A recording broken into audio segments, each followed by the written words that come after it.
I'm Giota Xanthopoulou. I am a PhD student at the University of the Aegean. I work for the case study of Rugulopteryx okamurae, which is a brown macroalga expanding in the Mediterranean Sea.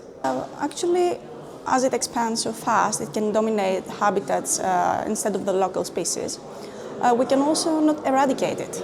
We have no method that is very effective for that. So this is why we have this case study, in order to, we are going to try to detect it as fast as possible, because for now it's not present in the area of study.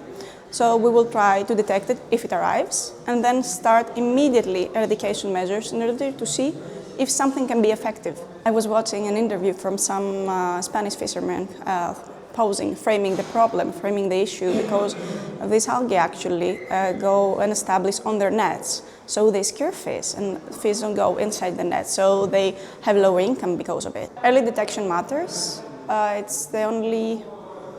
Sometimes it's the only option. For example, with fish, you might be able to go fish them. You might be able to go catch them and reduce their populations. But with algae and plants, I imagine, you cannot do the same.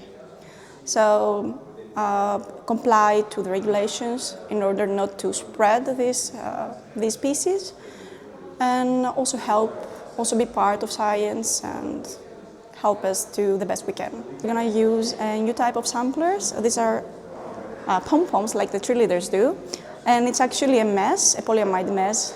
We fold in a zigzag pattern to create these balls, these discs from mesh, and we're going to immerse them in water for a month, and biofouling communities will attach to them. So we will be able to analyze the organisms living there, and if we're lucky, to detect Rugulopteryx okamurae, or if we're lucky, we will not. Thank you.